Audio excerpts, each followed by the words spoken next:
el doctor Frank Robert Almanza Altamirano, fiscal superior de la Octava Fiscalía Superior Penal de Lima.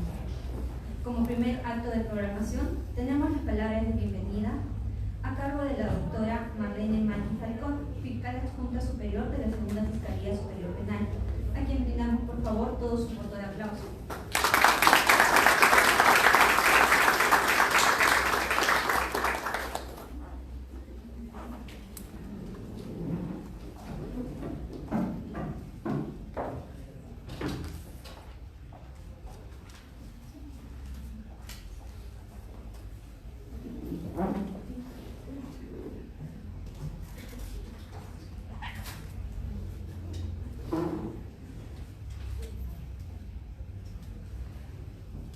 Señor doctor Cristian Arturo Hernández Alarcón, presidente de la Corte Superior de Justicia de Ventanilla, señor doctor Frank Roberto Almanza Altamirano, fiscal superior de la Octava Fiscalía Superior Penal de Lima, señores fiscales, señores jueces, personal administrativo, tanto del Ministerio Público como del Poder Judicial, buenas tardes y bienvenidos. El día de hoy, continuando pues con nuestras sesiones académicas, en este caso estamos ya en la segunda fecha y tenemos tenemos el honor de tener al doctor Frank Almanza Altamirano como expositor. Pues esperamos que el día de hoy, ¿no?, además del interés que vamos a poner todos en el tema, pues se cubran las expectativas y continuemos con nuestro entusiasmo, nuestras ganas de alimentarnos jurídicamente. Bien, bienvenidos nuevamente y bueno, el agradecimiento por la participación de todos ustedes.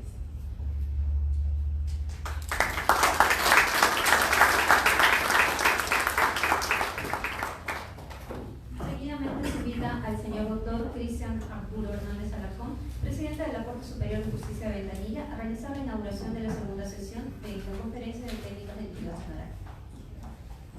Desde aquí nada más, quería saludarles a cada uno de ustedes. Para mí es de verdad una gran alegría poder tener discúlpame que te tutee, Frank, ¿no?, porque somos de la misma tierra, del mismo pueblo, ¿no? Hemos nacido casi juntos, creo, ¿no? Porque es de la cuadra de la vuelta, ¿no?, de la misma manzana. Y para mí es una alegría y también un honor como andahuaylino, ¿no?, tener una persona que le da lustre a nuestra tierra, hablando con tanta propiedad del derecho procesal penal y del derecho penal como lo haces tú, y tenerte en nuestra corte para compartirnos tus conocimientos es realmente una alegría y un honor. Entonces, con estas palabras, Frank, quisiera dejarte el auditorio para que puedas expresarnos tus conocimientos sin dejar de agradecerte por haber tenido esta especial deferencia para esta Corte Superior de Justicia y esta Junta de Fiscales de este Distrito Fiscal, del poder venir tú haciendo alto a una serie de actividades que tienes. Sé que tu agenda está bastante recargada y el venir a darnos esta conferencia es para nosotros una gran alegría y esperamos que sea muy fructífero para asistentes de función fiscal, auxiliares jurisdiccionales, jueces y fiscales. Muchísimas gracias.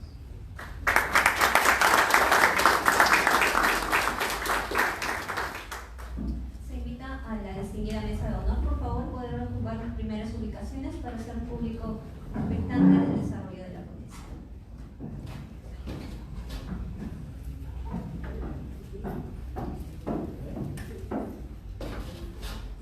Abordando el tema de capacitación que nos ha convocado, nos place presentar al señor doctor Frank Robert Almanza Altamirano, fiscal superior del Distrito Fiscal de Lima, haciéndose una breve mención sobre su perfil profesional.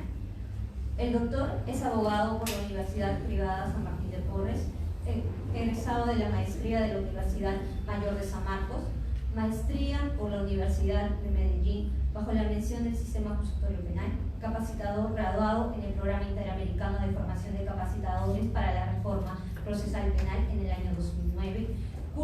Cuenta con cursos de especialización en técnicas de litigación oral por la Universidad Santo Tomás de Bogotá de Colombia, curso en litigación oral avanzada en Los Ángeles, California, actividad realizada en convenio por el APEC, California Western School of Law en los Estados Unidos, San Diego. Además, cuenta con las credenciales académicas de ser especialista en técnicas avanzadas de contraexamen de peritos y testigos hostiles por la Universidad Medellín de Colombia, cursos de contraexamen avanzado en la Universidad de Argentina, curso especializado en lavado de activos por la Universidad Castilla de la Mancha, España, y es docente también de la Academia de la Magistratura y Universidad Particular San Martín de Porres en los cursos de Derecho Penal y Derecho Procesal. En tales consideraciones, es sumamente placentero para ambas instituciones, el Poder Judicial y el Ministerio Público, contar con el desarrollo de la ponencia del doctor Frank Almanza Altamirano, a quien le brindamos un cálido aplauso, por favor.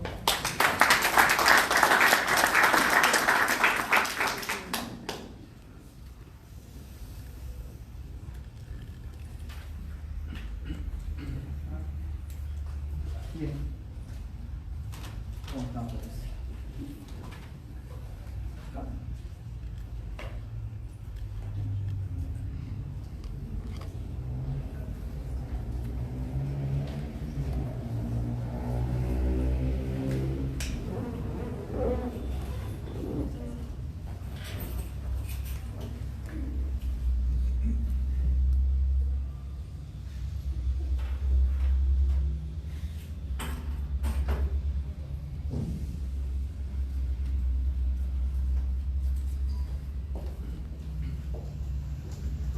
Bien, doctores, muy buenas tardes con todos.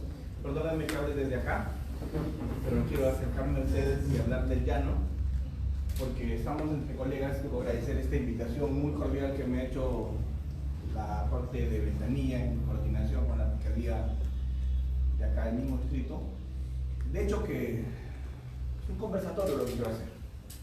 Ninguno de ustedes acá, estoy convencido que desconoce lo que es una medida de coerción y mucho menos desconoce lo que es una prisión preventiva. Yo creo que el problema de la prisión preventiva hoy día no pasa por cuáles son los presupuestos, para qué sirve, eso lo conocemos todos. ¿De acuerdo? Hay muchos aspectos problemáticos, sin embargo, en la prisión preventiva que merecen discutirse. Así que lo que yo aspiro en esta sesión y aspiro que podamos realizar es intercambiar puntos de vista, discutir temas. Yo voy a ser una suerte de provocador. ¿Cómo así? Voy a poner puntos de vista que de pronto algunos de ustedes podrían cuestionar y discutir. ¿Sí? Vamos. Empezamos, avanzamos. Miren, los penales. Avanzamos.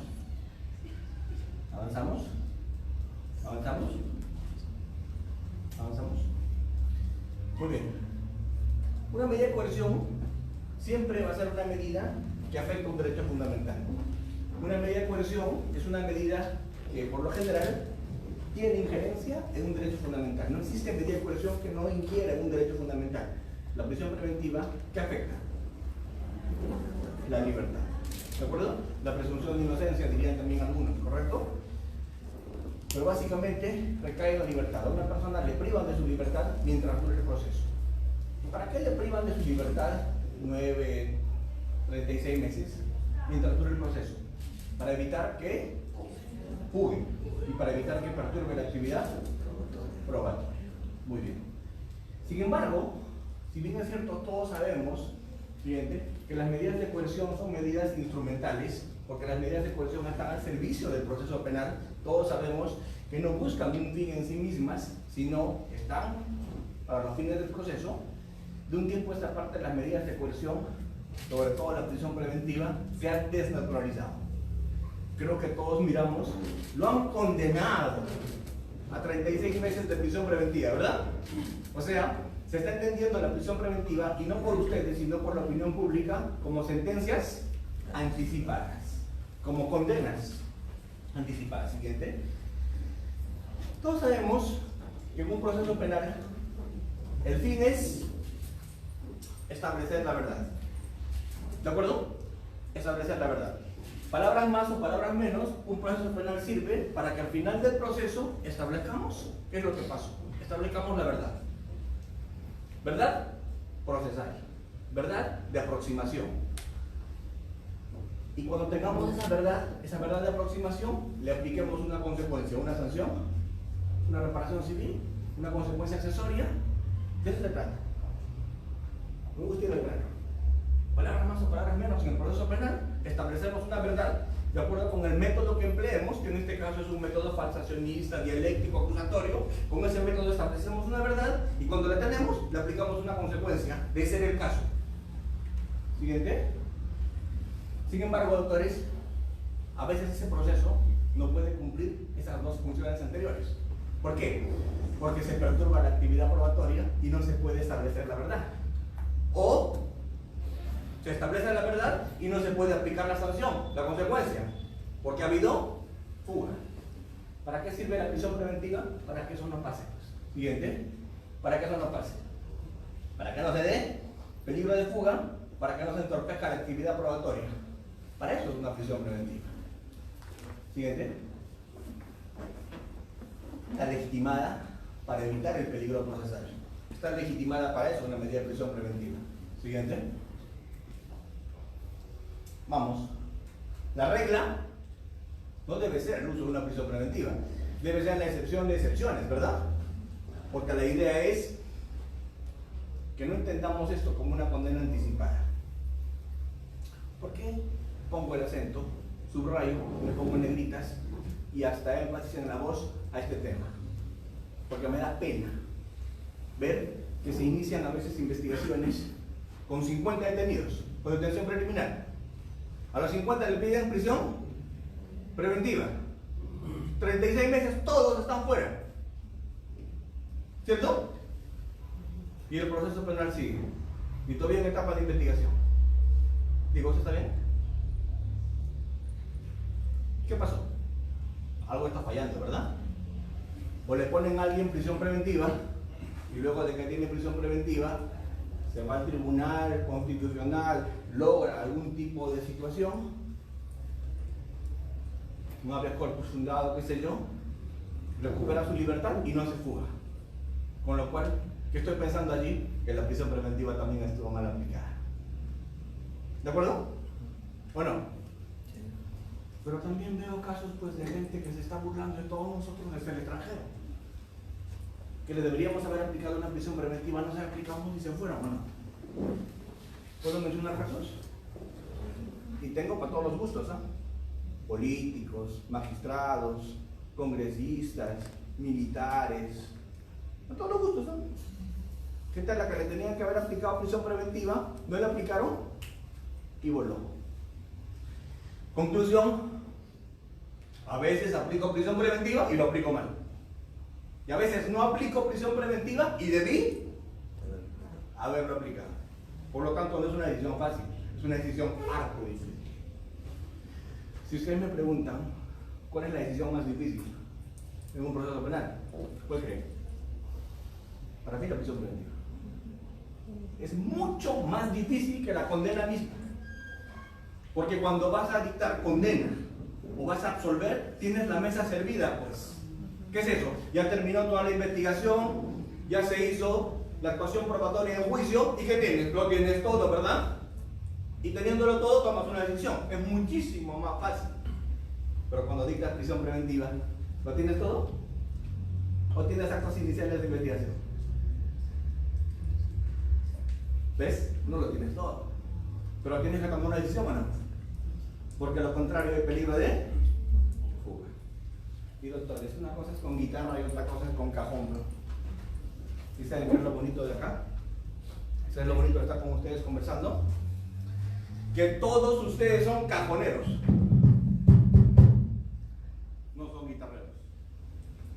quiere decir eso? Que están en la cancha. Hoy día no estoy hablando con personas que pueden idear cosas que en la realidad nunca las han visto. Ustedes no son abogados de boutique. Ustedes son operadores jurídicos todos. A veces alguien me pregunta y me dice, doctor Almanza, cuando se pide prisión preventiva tiene que haber una imputación acabada y tiene que haber una calificación definitiva y tiene que haber una tipificación. ¿Sí? ¿Definitiva? No. Preliminar. ¿Por qué? Porque estoy empezando a investigar, pero doctor Almanza, ¿y no sería mejor que cuando termine de investigar y tenga la imputación concreta y la tipificación específica, recién pida prisión preventiva? No, porque las palomas vuelan.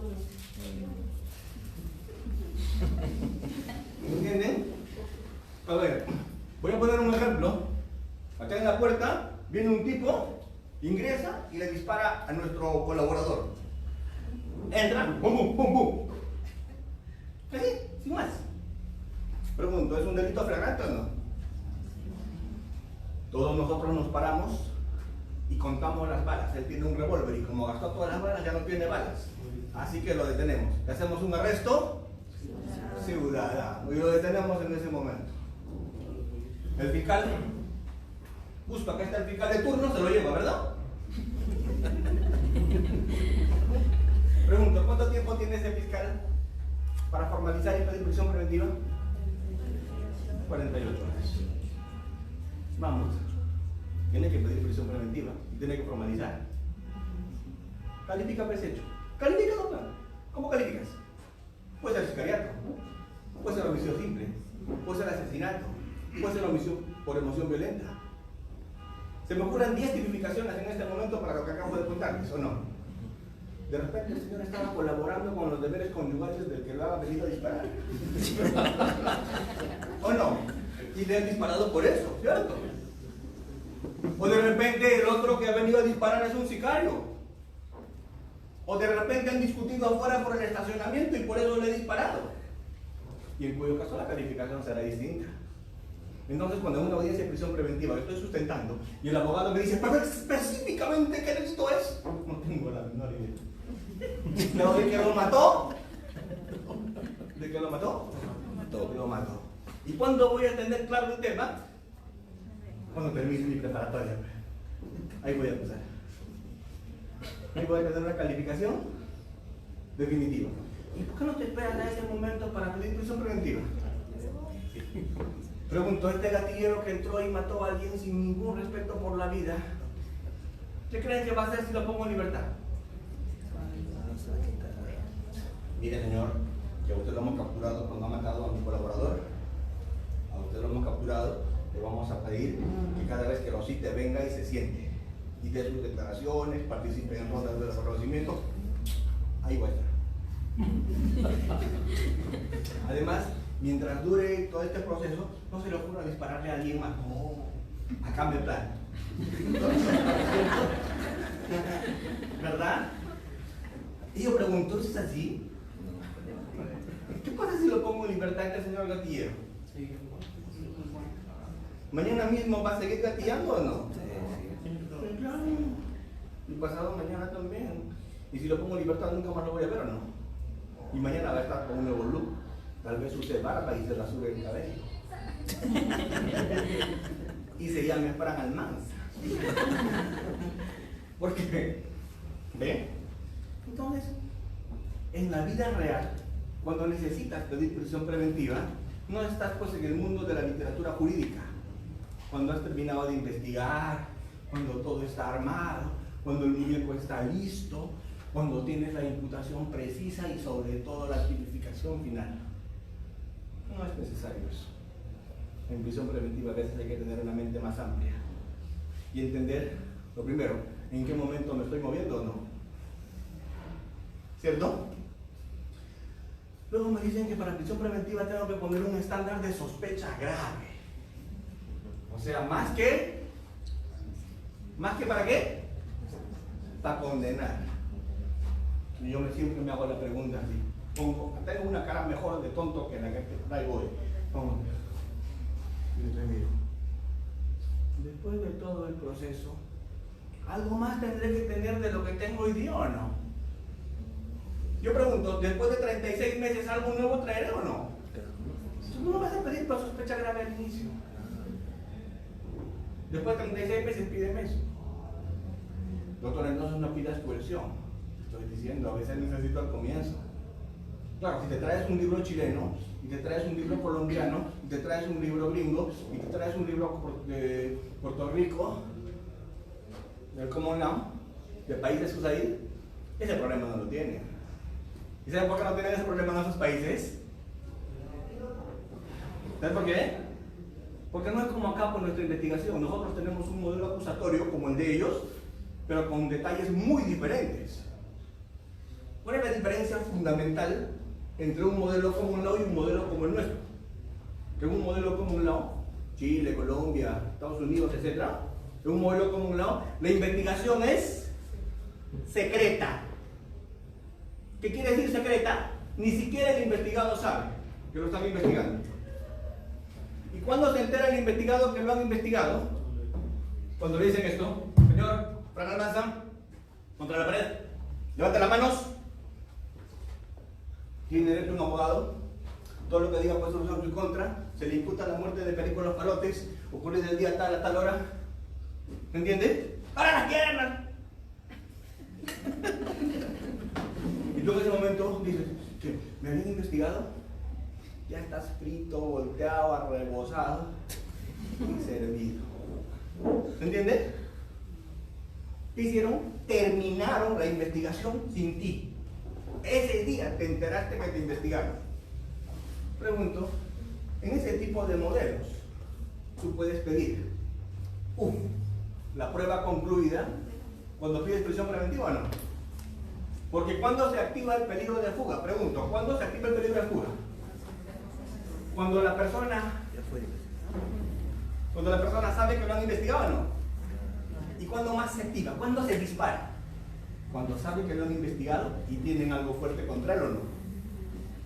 Como si ustedes son cajoneros, no son guitarreros, ustedes no son gente que le venden fácilmente cebo de culebra. Los que se les han fugado y han desaparecido, ¿cuándo se han ido? ¿En la investigación estaban viniendo o no? Sí. Se presentaban, participaban. ¿Y cuándo decidieron volar para no volver? Cuando empezaron a llegar las pruebas. Llegó el informe de la UIF, llegó el levantamiento, llegó la colaboración de fuera. Dice que estaba colaboradorcito, ¿la empezó a ver complicada o no? ¿Y qué empezó a hacer? Suavecito, ¿verdad? ¿Y cuando te diste cuenta? Gracias, Wolfgang. Eso no pasa en esos modelos USAID, porque en esos modelos la investigación es secreta. ¿Entienden? Entonces, cuando yo copio completo, pues. Porque si no, ¿saben cómo es? Miren mi saco. Abotona, ¿eh? ¿Saben por qué abotona? ¿Saben por qué abotona? No se mueve. ¿Saben por qué? Me lo han hecho para mí, pero ¿qué pasa si hubiera pasado por Ripley o Saga y hubiera mirado? Qué lindo ese saco. Y lo hubiera visto cuando está modelando cierto modelo que también es torero. ¿Me entienden? Y veo cómo le queda y me lo compro. ¿Se entiende? Le queda hermoso, ¿verdad? Miren. ¿Me va a quedar igual? Mejor. Mejor. Mejor no me lo pongo. ¿Por qué no me va a quedar igual? No es para mí, pero es para mi cuerpo. Ese es el gran problema que tenemos nosotros. Queremos armar Frankenstein. Queremos traer ciertos estándares jalados de otro modelo. Y es como combinar comidas. Si tienes un arroz a la cubana cae perfecto el huevo frito o no. Con su platanito, con su arrocito, ¿verdad? Pero si tienes un ceviche, ¿cómo va ese huevo frito ahí? Como que no pega, ¿verdad? ¿O sí? Imagínense disolver la yemita en el limón con el... Y es lo que estamos haciendo en este país. Cuando traemos expertos de fuera que no tienen ni idea de nuestro modelo, no conseguimos enlatados que no encuadran con lo que hacemos nosotros, ¿cierto? Entonces, ¿qué es lo primero que yo recomiendo? Primero me miro mi modelo. ¿Cómo es mi modelo? ¿Qué acusatorio tengo? Si tengo un acusatorio eurocontinental o tengo un acusatorio anglo-americano. Y tengo acusatorio eurocontinental. Yo, sí, sin duda. ¿Por qué? Porque me parezco a los españoles. ¿Y por qué me parezco? ¿Quién me conquistó? España. ¿Qué idioma hablo? ¿Qué relación tengo con España? Esa relación. Pregunto, ¿qué modelo le funciona en España? El acusatorio eurocontinental. Ese le funciona en España. Por su cultura, por su idiosincrasia, por su forma de ser, por sus taras. Porque, vamos a decir, nosotros no hemos sido conquistados pues, por los ingleses ni por los finlandeses, ¿verdad? Por lo tanto, nosotros tenemos las costumbres también de los españoles, ¿o no? Somos medios. Y todavía no hemos mejorado porque nos hemos vuelto criollos, ¿no? Entonces, todo lo tiene que ser pensado en nosotros, pues. El otro día en la academia me llaman y me dicen: Almanza va a dictar el curso de teoría del caso. Yo les digo: ¿es en serio? ¿Quieren que yo dicte? ¿De verdad quieren que yo dicte el curso de teoría del caso? Pero ustedes saben lo que yo voy a decir. Sí. Miren. Escriban acá. Que igual me van a pagar. Y cuando dicté, me escogí como 47 artículos del código que demuestran que el sistema de teoría del caso no se aplica acá. Porque nuestro código, en 47 artículos, yo puse que el juez tiene participación activa desde investigación, desde preliminar, desde preparatoria. ¿Me entienden? Desde control de acusación, desde también intermedia, desde prueba de oficio, desde juicio. Artículos que no están en ninguno de esos modelos. ¿Alguna autoridad tengo para hablar de esos modelos después de haber estudiado en Estados Unidos 4 cursos, haber hecho 2 maestrías en Colombia, haberme formado en Chile, en SECA? Esos modelos los conozco así. Y por eso es que nada de lo que aprendí allá encuentro en mi código. ¿Me entienden? Y por eso me puedo dar ese lujo de poner y decir: miren, todo esto no hay allá. ¿Por qué? Porque nuestro modelo es otro y nuestro código es distinto. Pero claro, si me traigo un colocho para que me capacite y no lee mi código, no ha leído el suyo, igual lee el mío. ¿Ven? Este es el problema, pues, ahorita. La audiencia, por ejemplo, a ver, normas en nuestro código respecto a la audiencia. ¿Qué dice nuestro código respecto a la audiencia? Dice que el juez, si algo no le quedó claro en la audiencia, le puede decir al fiscal que le deje su carpeta y con eso emita al día siguiente la resolución, ¿o no? Un chileno escucha eso, se desmaya. Un gringo menos, porque ahí solamente cuenta la información que se realizó, ¿no? Eso es un sistema escrito, ¿verdad? Donde la información ingresa. ¿Se acuerdan de esa memorable audiencia de Ríos, de Walter Ríos, prisión preventiva? Donde Neira discutía con Chinchay. Y Neira le preguntaba a Chinchay: fiscal, ¿pero cuántos? No sé, doctor. Y él tampoco sé, doctor. Y esto, menos, doctor. O sea, en otras palabras, no tengo idea. Pero si usted me permite, en este momento tal vez puedo contar.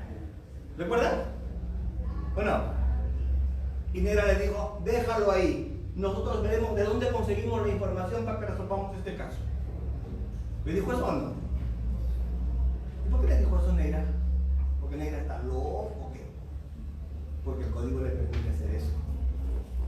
Porque nuestro modelo no es un modelo de teoría del caso, un modelo de teoría del caso, un modelo adversarial, donde si no le trae la información fiscal, el juez no abre para nada la brecha. Porque ahí hay igualdad de armas. Y el juez es solamente un contador de goles. No es nuestro caso, pues. El juez acá puede hacer prueba de oficio, control de acusación, te puede devolver la acusación para que precises, te puede modificar la acusación, se puede desvincular, te puede agregar temas o no. Investigación suplementaria. 47 artículos que infartarían a un gringo en puesto yo. Así que no tenemos modelo de teoría del caso. César San Martín en sus cursos dice: yo me enfermo cuando escucho hablar de teoría del caso. ¿Lo han escuchado? Bueno, yo no me enfermo, pero coincido con él. Nuestro modelo pues no es de teoría del caso. Entonces, ¿qué tenemos que aterrizar en nuestro modelo? ¿Y por qué nuestro modelo es distinto? Porque tiene que serlo, ¿no? ¿Por qué la fiscalía no puede ser subsidiada por el juez en Estados Unidos? ¿Por qué? Porque la fiscalía tiene la policía absolutamente especializada, policía técnica, policía experta, policía con la mejor tecnología. Para ser un policía de investigación, un CSI allá, tienes que haber sido policía de calle, tienes que haberte recibido profesional y recién entras a la policía de investigaciones y ganas como $5,000 mensuales, ¿o no? Y cuando llegas a la escena del crimen llegan todos, un equipo de 20 o 40 CSI con luces de todos los colores, reactivos, láser. ¿Han visto cómo recogen la escena del crimen? Yo soy fiscal superior acá en Ventanilla. Y cuando me iba a la escena del crimen con mis CSI cholos, venían en combi y con su maletín y no traían ni luminol. Entonces yo pregunto, miren el contrasentido. Soy así de precario, pero soy más garantista que los gringos. ¿Es un absurdo o no? No hay equilibrio. Un policía allá con esas características es casi incorruptible. No digo que no haya corrupción. Digamos, los más son honestos, casi como acá, ¿no? Ese es el problema. Entonces, ¿cuál es el gran asunto acá? Veamos nuestra realidad y luego ponemos estándares en prisión preventiva de sospecha grave, de imputación precisa, de calificación definitiva, ¿cierto? Y nos volvemos más exigentes que para condenar. Así que yo creo que lo primero que quiero transmitirles hoy día es que cuando vemos prisión preventiva en el Perú, tenemos que hacer un análisis de nuestro modelo, de nuestro sistema, de nuestro código, de nuestras carencias, ¿cierto? Y a veces de la necesidad de prisión preventiva. Doctores, yo les pregunto, ¿estamos todos de acuerdo que la prisión preventiva no es una medida? ¿No es una medida que debe ser la regla o sí? Ni es una condena anticipada. Es una excepción, estamos todos de acuerdo en eso.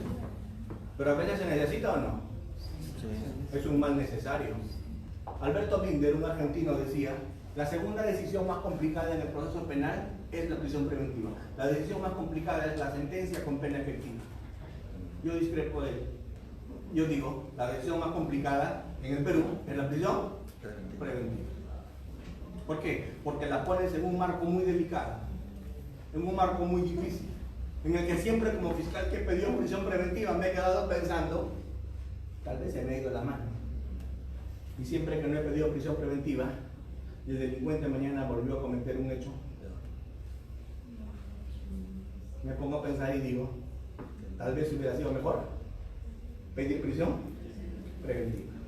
O sea, vamos, se habla mucho de medidas alternativas a la prisión preventiva. Digo, ¿funcionan en este país? ¿Cuáles? ¿Y cómo así? ¿De acuerdo? Por ejemplo, el impedimento de salir del país, ¿funciona? ¿Nuestras fronteras son seguras? ¿Con un impedimento la gente se queda? ¿O cuando hay alta peligrosidad se pueden ir igual? ¿Tengo grilletes para todo el mundo acá? ¿No han visto a esa señorita cómo con todo el grillete estaba saltando? ¿Verdad? El grillete todavía le daba más caché en el robo, ¿cierto? Vamos, medidas de protección, comparecencias de algún tipo, hay que analizarlas bien. A veces la prisión preventiva funciona. ¿Por qué me gusta venir a Ventanilla? ¿Por qué he trabajado acá? porque sé cómo funciona, sé cómo son esos lugares, ¿cierto? Aquí hay algunos lugares donde es complicado entrar, ¿verdad? ¿O no? Ventanilla, ¿tiene lugares complicados o no? Zonas casi. ¿Ven? Ya pues. A ver, si alguien se mete allí, ¿cómo lo sacas? Así que piensen ustedes en una cosa. Cuando hablamos de prisión preventiva y de evitar el peligro de fuga, no solamente estoy pensando que se va a ir del país. A veces es más fácil fugar dentro o no. Y cuando fugas más fácil dentro, cuando tienes zonas como Ventanilla, que son zonas casi inaccesibles. Yo recuerdo haber trabajado también 4 años en el Callao. Cuando vinieron 2 fiscales nuevos, entran a la oficina, yo era el coordinador anticorrupción y venían de provincia. Entran y me dicen, ¿podemos salir un segundo? Yo les digo, acá salgan, ustedes son fiscales, ¿no? Normalmente comuniquen allá. Queremos ir al banco, pero váyanse por Sáenz Peña, ¿no? Y yo digo, salgan por Sáenz Peña, anticorrupción funciona frente a Real Felipe, salgan por Sáenz Peña y dan la vuelta. Parece que no me entendieron y cortaron por Castillas. ¿Qué creen que pasó? Los invitaron a pasar. Y no precisamente para darle café. Doctores, cuando vinieron diciendo que yo les había advertido bien y que no me hicieron caso, me exigieron que intervengamos Castilla. Yo les dije, ¿sabes lo que me estás pidiendo? La masacre que se podría realizar, ¿cierto? Y uno de ellos me dijo, pero cerramos la calle como hacíamos en Trujillo. Oye, ¿tú crees que esto es Trujillo? En Trujillo hay criminalidad, ¿verdad? Pero como la del puerto, ¿los barrios son parecidos? Ah, ¿ven? Entonces tenemos que situarnos en nuestro lugar, en nuestra realidad y aplicar las soluciones concretas. Entonces uno de ellos se puso a llorar y me dijo, ¿y ahora qué hago, doctor? Porque ahí están todas las fotos de mis hijos, los videos de cuando prendieron a esto, porque vamos a recuperarlo, ¿no? ¿Te acuerdas dónde te lo quitaron? Sí, vamos, fuimos, entramos. Pero no tienen que llevar nada, no nos roben. Y entramos, conversamos con la señora de allí. Señora, porfa, que es un celular. No tiene sus videos, sus fotos, él le va a reconocer. ¿Me entienden? Pregunto, pero ibas, a ver, legalmente se podría entrar allí, ¿verdad?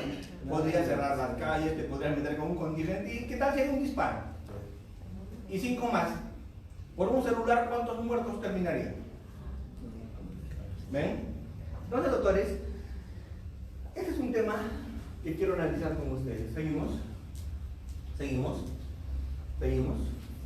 Antes, uno más, por favor. Ahí está, fíjate. Toda medida de coerción tiene que tener ciertos principios que se tienen que cumplir.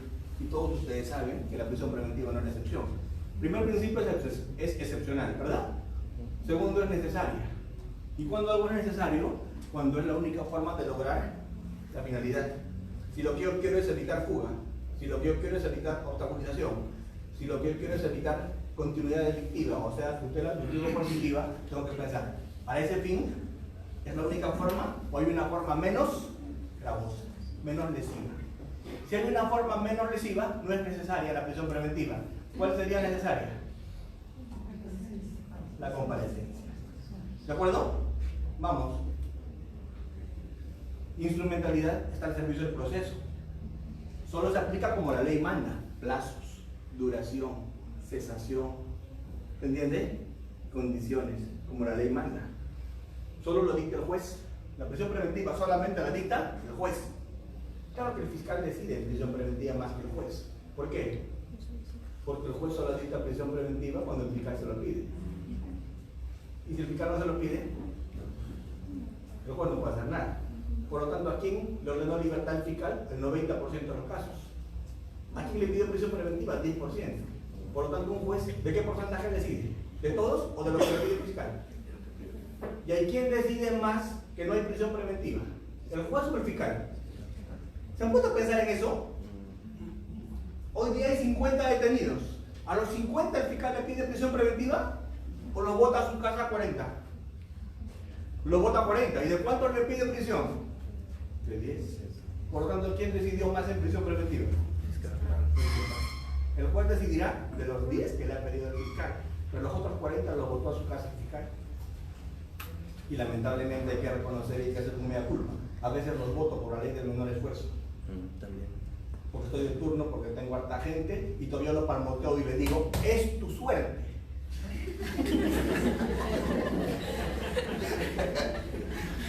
Y yo digo, ¿y si era peligroso? Porque podía ser peligroso o no. ¿Y si era peligroso? ¿Y qué tal si después termina saltando y termina matando a alguien más? ¿Bien? Ese tipo de decisiones tiene que ser. La diferencia entre temporalidad y provisionalidad es que temporalidad quiere decir que tiene que tener un plazo, no es indefinida. Y provisional quiere decir que es variable. O sea, así te hayan puesto 36 meses y se ha cumplido temporalidad, eso se puede variar. ¿Cuándo? Cuando las condiciones varían. Si la condición varía, la medida varía. Siguiente, por favor. Razonable. Y, doctor, es proporcional.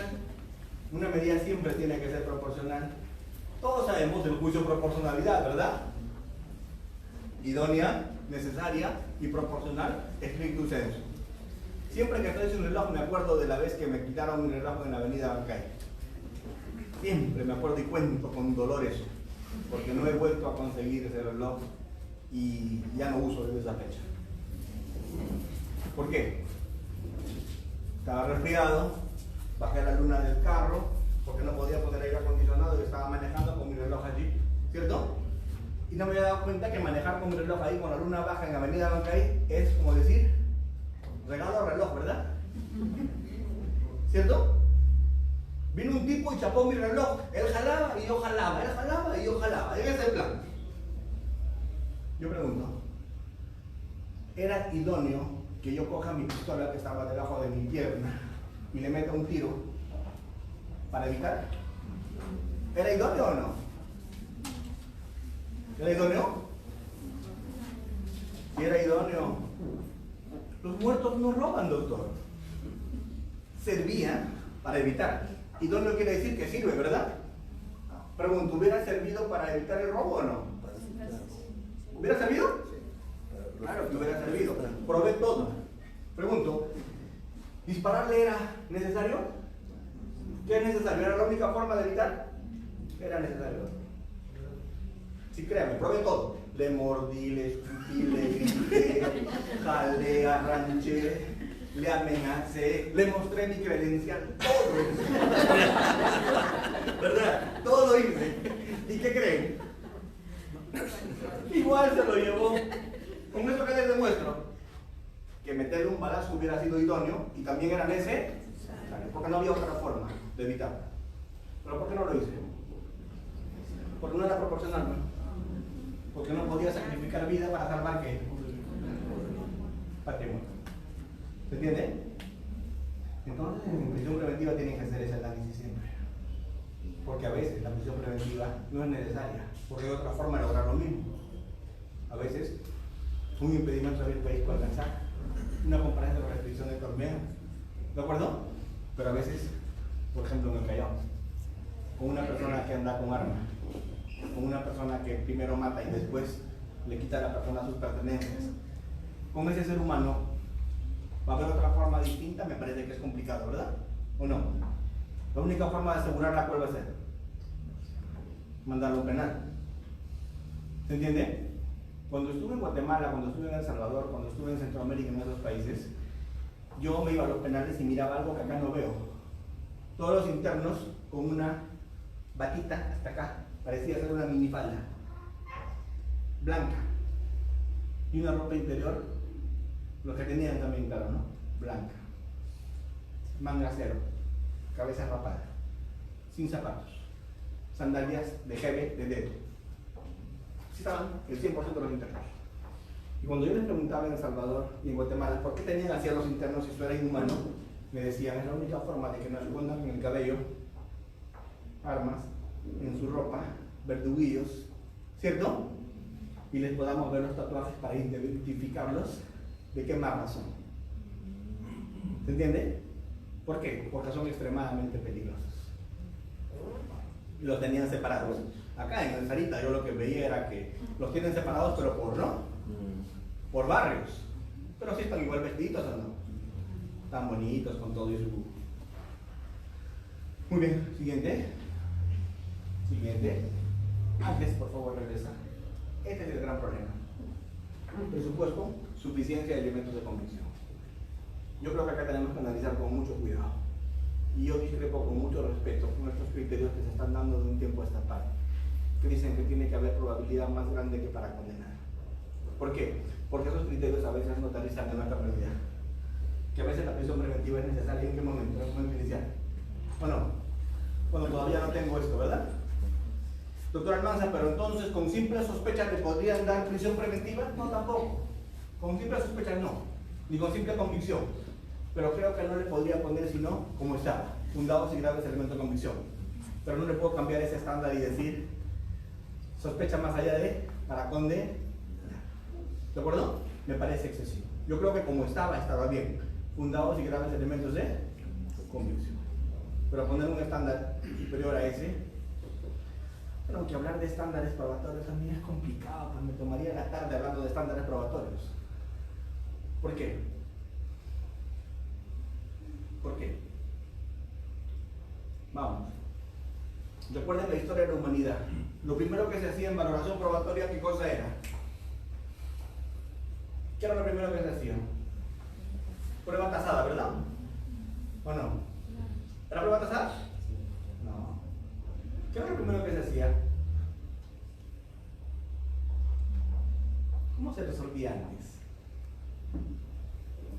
¿Se resolvía con qué? Recuerden ustedes, operadores, algunos de ustedes van a acordarse. Miren, había normas en el Perú que decían la declaración de 2 mujeres equivale a la de un hombre. ¿Recuerdan? No me estoy burlando, ¿recuerdan? Pregunto, esa era una norma de valoración probatoria tasada, de tarifa legal. Y esa valoración probatoria o tarifa legal generaba abusos, porque eso era una norma machista o no. 2 declaraciones de una mujer equivalen a la de un hombre, ¿están de acuerdo con eso? Debería ser 3, ¿no? ¿Ve? Entonces, no es creíble la declaración de un indio embrutecido por el alcohol y la servidumbre. Normas como esa, con normas como esa hemos vivido. Pero ¿qué pasó? Eso terminó con la Revolución Francesa, pues, ¿y cómo así? Porque se decía que los jueces eran abusivos, que los jueces eran corruptos, entonces los colgaron a todos, ¿verdad? ¿O no? Y cuando los jueces fueron muertos en la Revolución Francesa, se cambió el sistema de tarifa legal y se cambió por un tema que nos fuimos al otro extremo. ¿Y cuál fue? El tema de la íntima condición. ¿Qué quiere decir el juez? Resuelve, pero atendiendo ¿a qué? A su conciencia.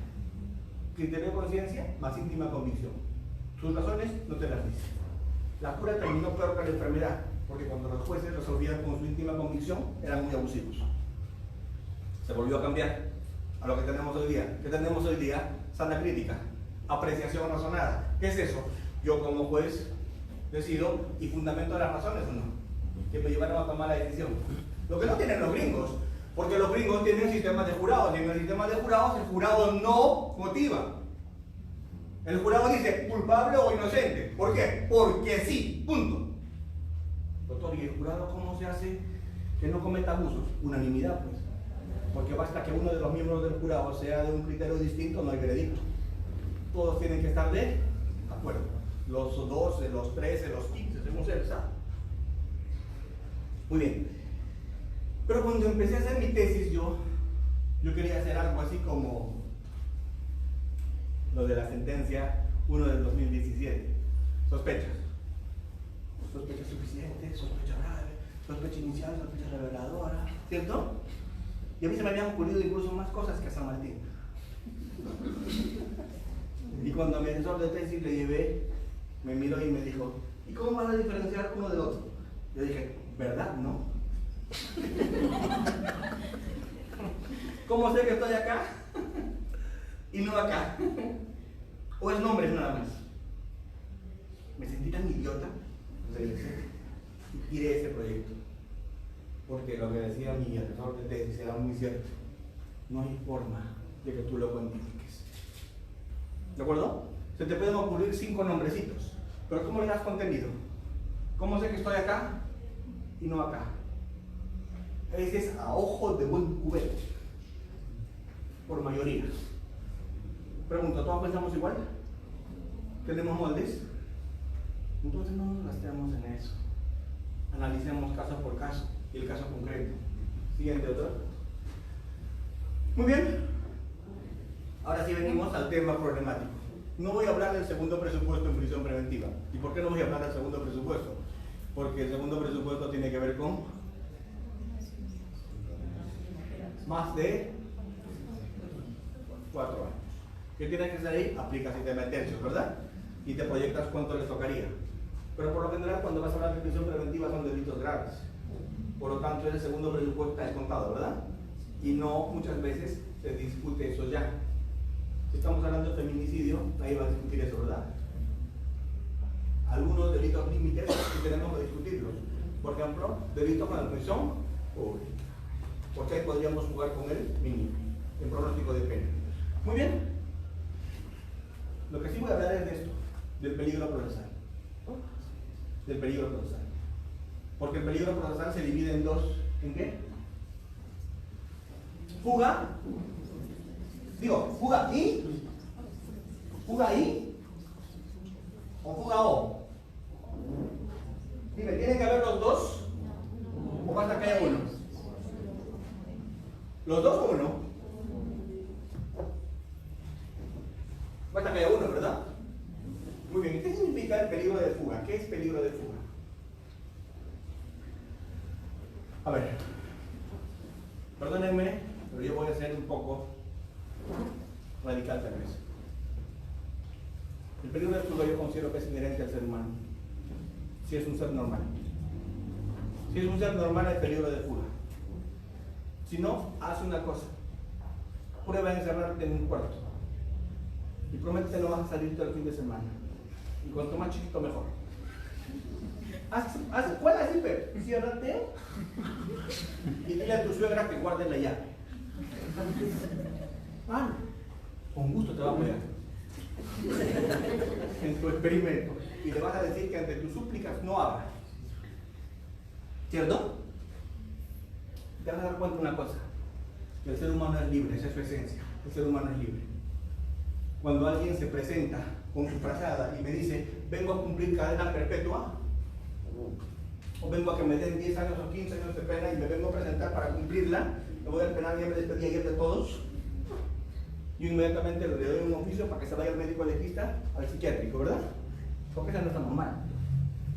Porque un ser normal no acepta que le priven de su libertad 15 años. Ese no está bien de la cabeza. Esto que le estoy diciendo a ustedes es científico. El peligro de fuga es inherente a la condición humana. Porque la condición humana es de un ser libre. Por lo tanto, no descubras si hay peligro de fuga. Siempre hay peligro de fuga. ¿De acuerdo? Lo que tenemos que mirar, ¿qué cosa es? El grado del peligro de fuga. Mayor peligro de fuga o menor peligro de fuga. Vamos, y el código nos dice, ¿cuándo el peligro de fuga es mayor? ¿Cuando la pena es baja o cuando la pena es alta? Pregunta pues, ¿cuándo? Si la pena es alta, ¿se dispara el peligro de fuga o no? Súmale eso que hay pruebas en tu contra. Mira, hay pruebas en tu contra, que tú sabes que las hay. Y que las han encontrado además. Y la pena es alta. Digo, ¿el peligro de fuga se disparó o no? Se fue, como espuma. Doctor, súmale eso que no tienes arraigo. ¿Cómo así? No tienes arraigo. ¿Qué es el arraigo? La sujeción en un lugar, ¿verdad? ¿Cuándo tienes arraigo? Ahora hemos hecho unos inventos impresionantes, ¿verdad?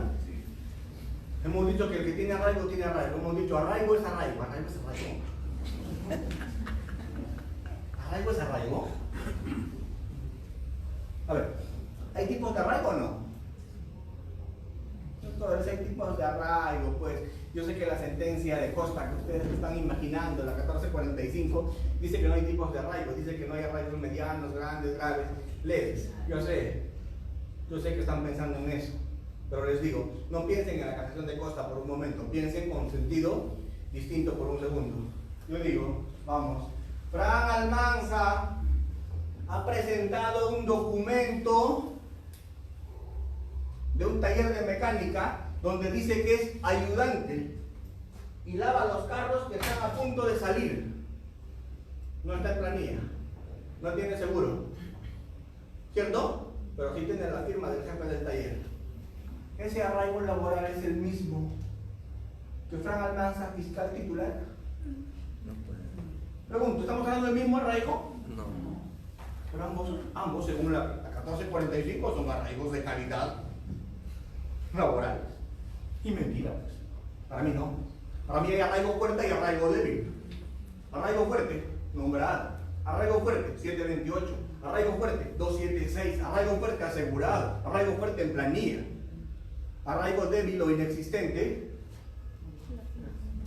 Constancia expedida sin ningún documento que respalde. 2. Doctor, pero mi cliente tiene arraigo familiar. A ver, ¿qué es su arraigo familiar? Digo, ¿quién no tiene arraigo familiar? ¿El que menos tiene familia o no? Tienes padre, eres hijo, tienes esposa. Algunos tenemos doble arraigo familiar todavía. Más arraigo, no más arraigado. ¿Cierto? Entonces, ven, ese es arraigo de más calidad. Porque yo estoy casado por la iglesia, más arraigo. Yo digo, el arraigo familiar tiene que ser medido por el número de hijos, por tu vinculación familiar. De hecho, que es menor el arraigo de aquel que solo tiene padres o no. ¿Dónde yo consigo siempre el tema del arraigo? En prisión preventiva, en todo el tiempo que trabajé. ¿Saben dónde? Cuando le tomo sus generales de ley al investigado. Porque en ese momento él no puede decir que tiene derecho a guardar silencio. Porque si dice que tiene derecho a guardar silencio y no me dice sus datos de identificación, eso solo es peligro de fuga o no. ¿O no? Así que le vamos a ver al abogado. ¿Se va a callar respecto a eso? Doctor, ¿usted sabe cuáles son las consecuencias de que no me quiera responder sus generales de ley? ¿Usted sabe el peligro de fuga que le está creando a su cliente? No, el hijo responde nomás.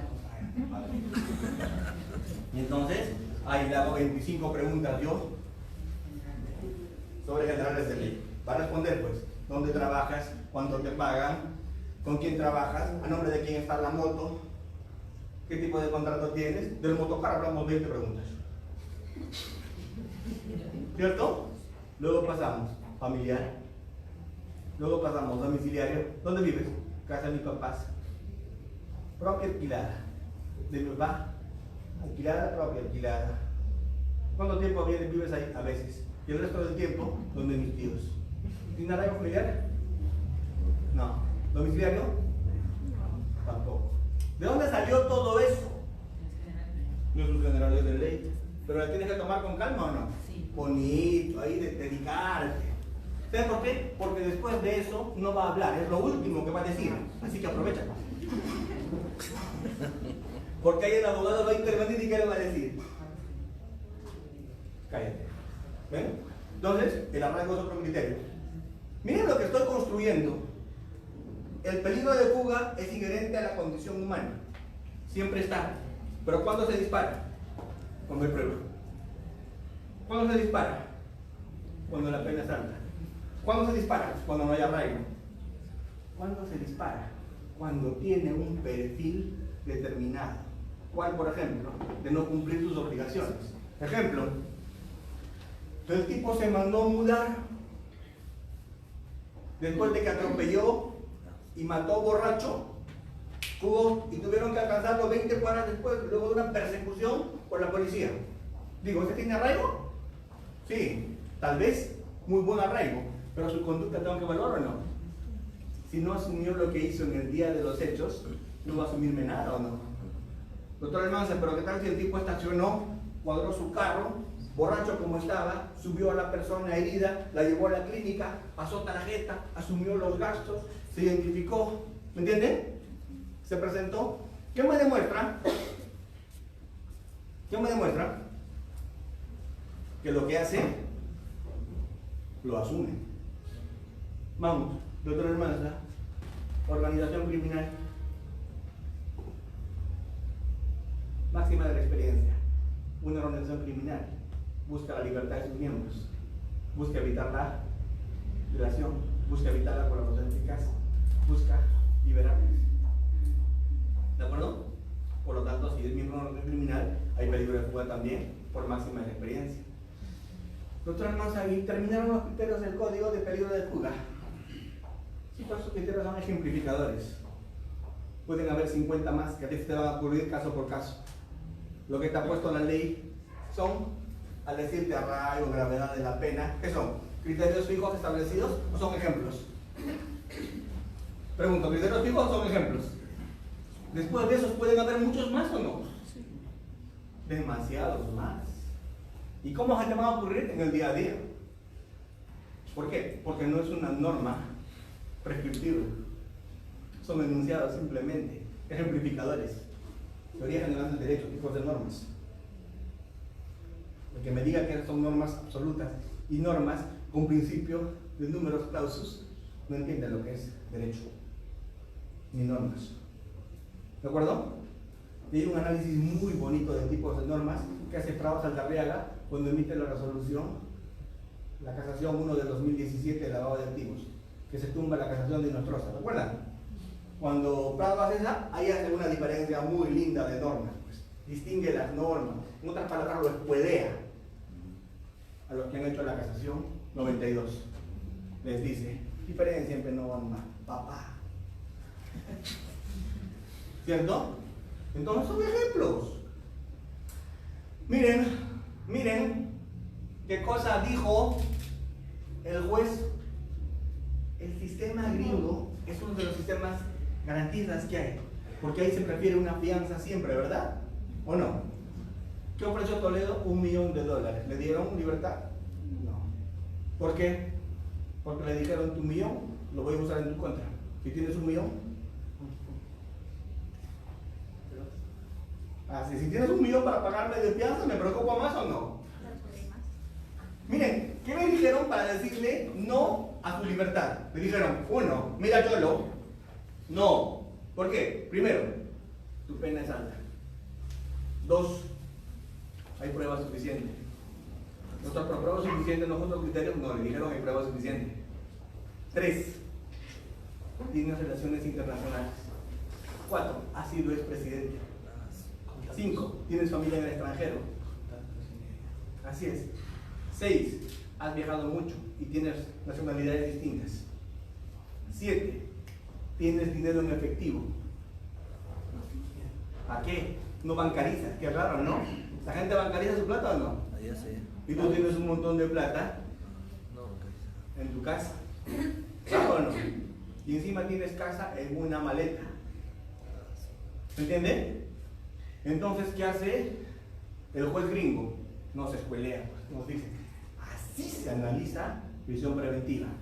Todos esos elementos los analizo en su conjunto. Y en su conjunto, a eso le aplico máxima la experiencia. ¿Y qué concluyo? No, se va a alargar. ¿Entienden? Algunos en el Perú habrían analizado así. Es político, pero no es malo ser político, no vale. Tiene viajes al extranjero, hace turismo, no vale.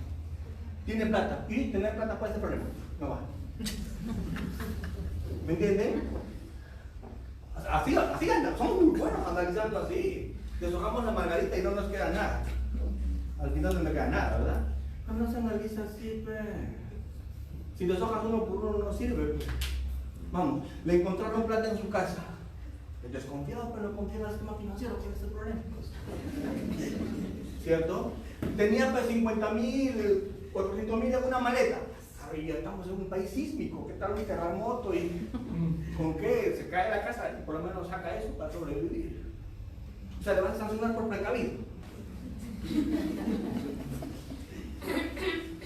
No me estoy burlando de resoluciones en específico, pero me cansaría de traerlas porque esta técnica la aprendí de ver resoluciones peruanas, de cómo se deshoja una margarita una por una. Yo no quiero que me deshojes margaritas. Yo quiero que me analices todos los pétalos usando máximas de la experiencia. Es como si yo vuelvo a mi casa y entro. Mi amor, tienes colorete en el cuello. En mi vida, lo que pasa es que me encontré con mi tía y me ha saludado otra vez como era tía. Vaya. Mi amor, ¿tu tía también te ha arañado la espalda? No, el gato que ha saltado. Ah, el gato. Sí. Sigues avanzando, ¿verdad? Mi amor, pero tu boca, esto rojo, que he comido tuna. ¿Cierto? Mira, te amo, te quiero. ¿Verdad? No, pues no tengo ganas. El estrés. ¿Cierto? ¿Me siguen o no? Tu ropa interior está al revés. No, me lo puse en la mañana para la suerte. Pregunto, si lo analizas uno por uno, lo declaras inocente, ¿verdad? Porque cada cosa tiene su explicación o no. Pero tú lo vas a agarrar y le vas a decir, mi amor, tienes razón, cada detalle me lo has sabido explicar. Perdóname mi vida por ser como soy. Un día te voy a perder por celosa. ¿Así le dices? ¿Así le dices?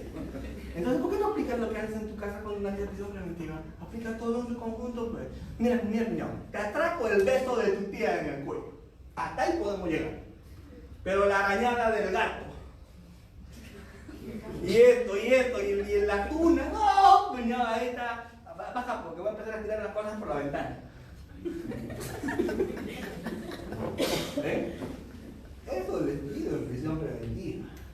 Cuando me dicen peligro de fuga, no me deshojen la margarita, no me analicen uno por uno. Yo también puedo hacer eso. Yo sería un capo haciendo resoluciones diciendo que no hay peligro de fuga, analizando una por una.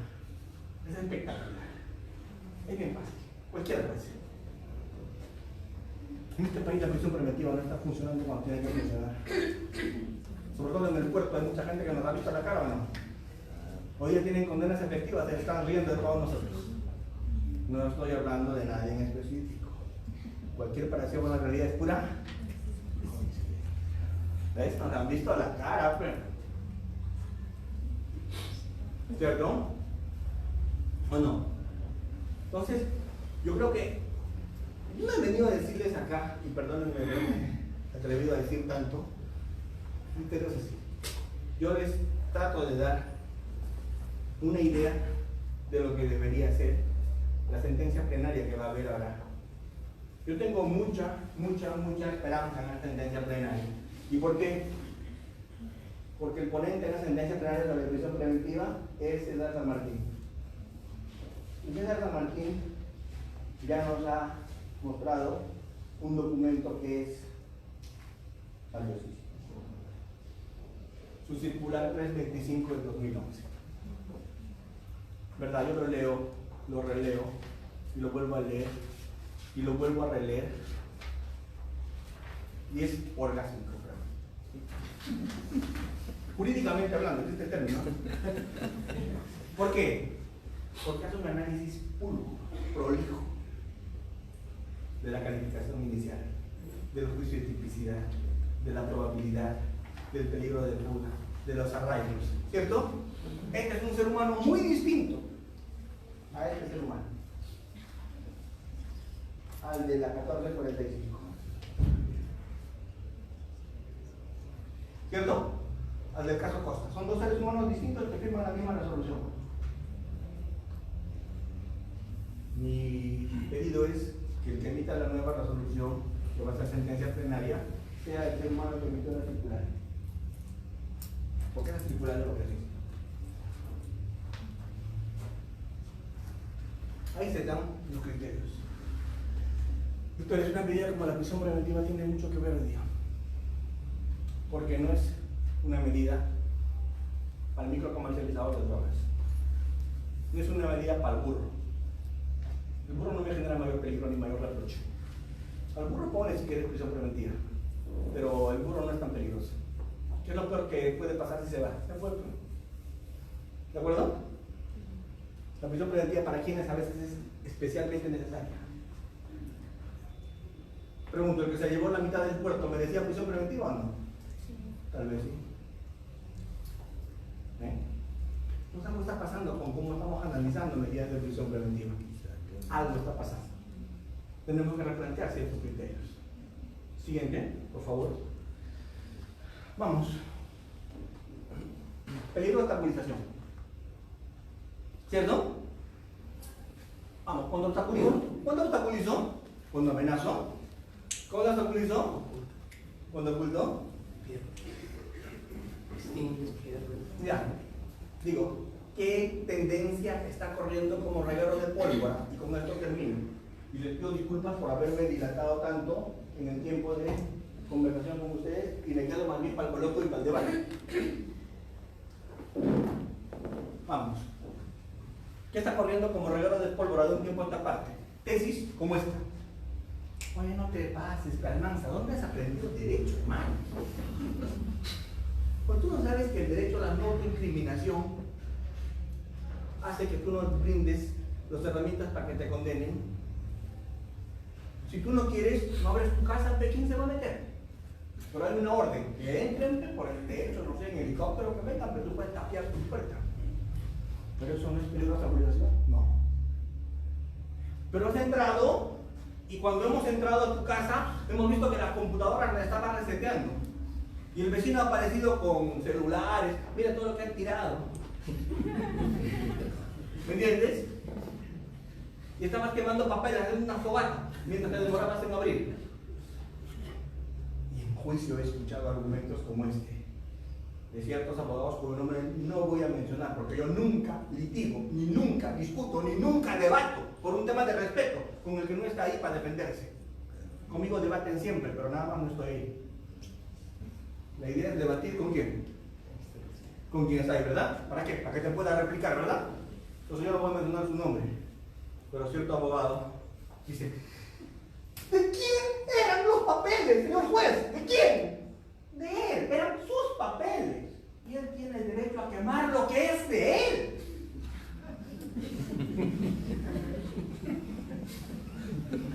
¿Tiene derecho a quemar lo que es de él? Pero ¿quién se habla así, ve? Igualito que el abogado. Pregunto, ¿tiene derecho a quemar lo que es de él? No. Si eso es información válida para la fiscalía. Si lo quema se llama obstaculización. Si lo destruye se llama obstaculización. Eso es obstaculización. Doctor, y el derecho a la no autoincriminación, lo único que te protege el derecho a la no autoincriminación es aguardar. Punto. Nada más. Si te pido una información y no me la entregas, obstaculización. ¿Cierto? Si destruyes documentos tuyos, obstaculización. Si haces correr por el inodoro tu celular, obstaculización. Yo lo entiendo así. ¿De acuerdo? Porque bajo la bandera de la no autoincriminación se ha derogado la parte de obstaculización. ¿De a qué se ha limitado? A que tenga que ser obstaculización siempre que es con terceros. ¿Me entienden? Es obvio que con terceros es obstaculización, ¿o no? Si le amenazo al testigo, si le impido, obviamente, eso es clarísimo, eso no voy a explicarles a ustedes. Lo que es debatible es con la información propia de quién, de la persona. Por favor, ¿podrían leer este texto para el peritaje de audio y video que estamos haciendo? Sí, doctor, puedo leer. Lee. Y por primera vez en su vida habla como hombre. La circular sobre prisión preventiva nos dice la resolución administrativa. Está pegando su... ¿Para qué? ¿Para qué? Para encontrar su voz. Está hablando distinto, está importando. Vamos, está escribiendo como no escribe, con la otra mano, para obstaculizar la pericia grafotécnica. Doctor, pero tampoco le vas a pedir que eso te incrimine. ¿Entienden? A la diligencia llega rapada, a la de reconocimiento. Pero es su pelo, bueno.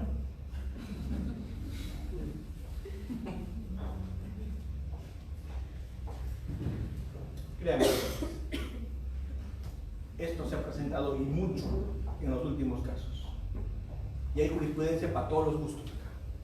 Yo lo que quiero es poner el tema en el tapete y decirles, esto se está debatiendo. Es obvio que cuando me voy contra un tercero, es obstaculización. Nadie discute eso. El tema es cuando es uno mismo o no. ¿Cierto? Ahí es el problema. Doctor, ¿y mentir? No, mentir no. ¿Mentir no? ¿O mentir sí? Mentir también. Mentir también. Tu versión mentirosa se usa en tu contra.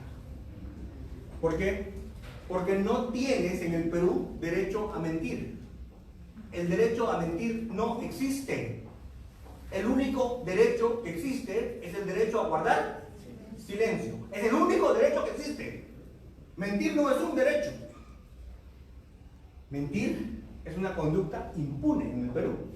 Una conducta atípica en materia penal. Pero eso no quiere decir que tengas derecho a mentir. El adulterio no es delito. Pero no quiere decir que tenga derecho a ser adúltero. Porque el adulterio me puede generar muchas consecuencias, ¿o no? Y el mentir también te genera muchas consecuencias en tu contra. ¿Cierto? No tienes derecho a mentir. Mientes impunemente, que es muy diferente. Mentir impunemente no quiere decir tener derecho a mentir. Si la persona me contó una historia, lo que sí está mal es decir que hay peligro de obstaculización porque se negó a declarar. Ese es su derecho, ese sí es su derecho. ¿Cierto? Pero que me ha dado varias versiones, que me ha dado información equivocada. Vamos, estoy llegando a hacer la diligencia y ¿qué hace este fulano? Me cambió la numeración. ¿No es obstaculización? Y tengo el video cuando me está cambiando la numeración, justo cuando sabe que voy a llegar. ¿Entienden? ¿No es obstaculización? Este tipo de cosas debemos analizarlas en su contexto. Yo digo, la prisión preventiva, con esto termino, debe dejar de ser lo que es a la fecha, para convertirse en lo que debe ser. ¿Y qué debe ser? Una medida de cohesión que sirva al proceso, pero no lo que es hoy día. ¿Y qué es hoy día? Y perdónenme que lo diga en la casa del Poder Judicial, y perdónenme que lo diga en el Poder Judicial, en lo que se ha convertido la prisión preventiva. Hoy día eso es un show. Es un show. ¿De acuerdo? Es un show mediático. ¿Para qué? Para mandar mensajes a la opinión pública equívocos de que se está haciendo justicia. ¿Cuándo? Cuando estamos dictando una medida de coerción.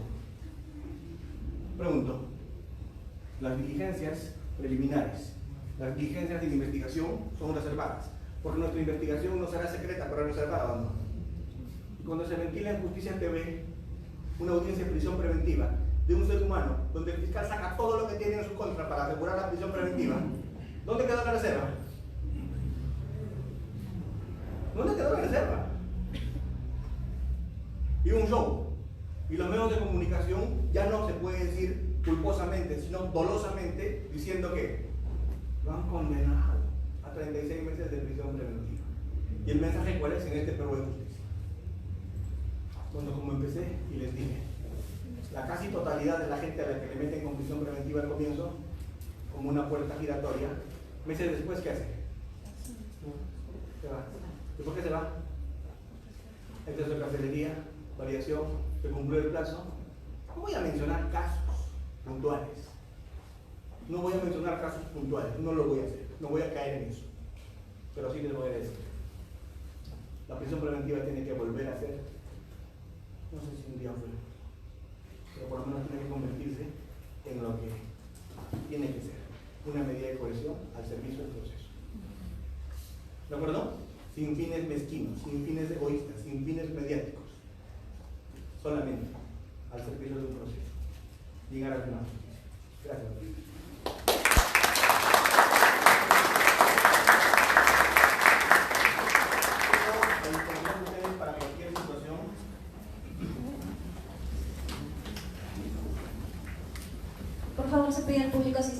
pueden conservar sus ubicaciones porque se va a conceder el distintivo de premiación para el doctor Frank Almanza. Por favor, invitamos a la doctora.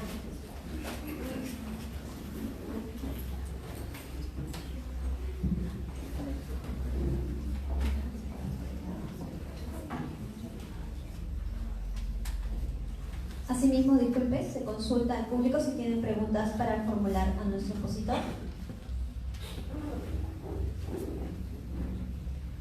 ¿Con todo el público asistente? ¿Sí? Muy bien. Se invita a la doctora Mary Mikey Falcón, fiscal superior adjunta del Distrito Fiscal de Ventanilla, para poder integrar en la mesa de honor a la premiación al doctor Hernández. ¿Me pregunta, doctores? Yo que pensé que iba a ir por lo que...